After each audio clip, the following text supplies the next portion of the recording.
ಒಂದು ಕಾಡು.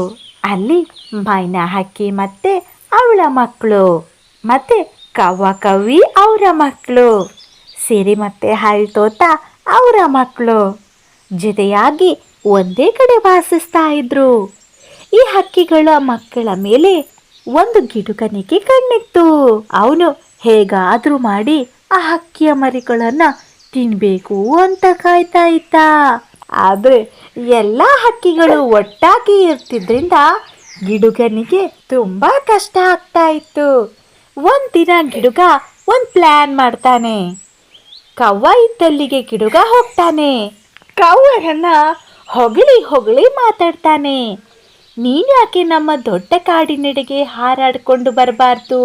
ನೀನಂತೂ ತುಂಬಾ ವೇಗವಾಗಿ ಹಾರ್ತೀಯ, ನಮ್ ಥರನೇ. ನೀನು ಯೂರಿಗಳ ಜೊತೆ ಇರೋದಕ್ಕಿಂತ ನಮ್ ಜೊತೆ ಇರ್ಬೋದಲ್ವಾ? ಅಷ್ಟು ಹೇಳಿ ಅಲ್ಲಿಂದ ಹಾರಿ ಹೋಗುತ್ತೆ. ಇವಾಗ ಕವ್ವ ಉಬ್ಬಿ ಹೋಗಿದ್ದ.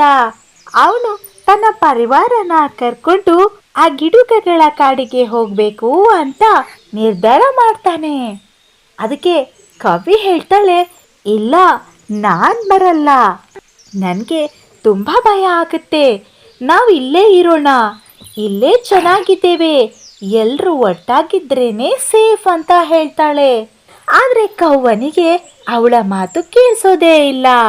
ನೀವ್ಯಾರು ಬೇಡ, ನಾನೊಬ್ನೇ ಹೋಗ್ತೇನೆ ಅಂತ ಕವ್ವ ಗಿಡುಗ ಇರೋ ಕಾಡಿನ ಕಡೆಗೆ ಹಾರಾಡ್ತಾನೆ. ಗಿಡುಗ ಕವ್ವ ಬರೋದನ್ನೇ ಕಾಯ್ತಾ ಇದ್ದ. ಕವ್ವ ಬಂದ ಕೂಡ್ಲೆ ಗಿಡುಗ ಅವನ ಮೇಲೆ ಅಟ್ಯಾಕ್ ಮಾಡ್ತಾನೆ. ಕವ್ವನಿಗೆ ತನ್ನ ತಪ್ಪು ಏನು ಅಂತ ಗೊತ್ತಾಯ್ತು. ಗಿಡುಗನ ಪ್ಲಾನ್ ಕೂಡ ಅರ್ಥ ಆಯ್ತು. ನಾವೆಲ್ಲ ಜೊತೆಯಲ್ಲಿದ್ರೆ ಗಿಡುಗನಿಗೆ ನಮ್ಮನ್ನ ತಿನ್ನಲು ಆಗಲ್ಲ ಅಂತ ನನ್ನನ್ನ ಬೇರೆ ಕಳಿಸಿದ್ದಾನೆ ಅಂತ. ಹೇಗೋ ಗಿಡುಗನಿಂದ ತಪ್ಪಿಸಿಕೊಂಡು ವಾಪಸ್ ಬರ್ತಾನೆ ಕವ್ವ. ಅವನ ಸ್ಥಿತಿಯನ್ನ ನೋಡಿದ ಹಕ್ಕಿಗಳು ಒಗ್ಗಟ್ಟಾಗಿ ಗಿಡುಗನಿಗೆ ಎದುರಾಗಿ ನಿಲ್ತವೆ. ಎಲ್ಲರನ್ನ ನೋಡಿದ ಗಿಡುಗ ವಾಪಸ್ ಆಗ್ತಾನೆ. ಅದಕ್ಕೆ ಹೇಳೋದು, ಒಗ್ಗಟ್ಟಿನಲ್ಲಿ ಬಲ ಇದೆ ಅಂತ.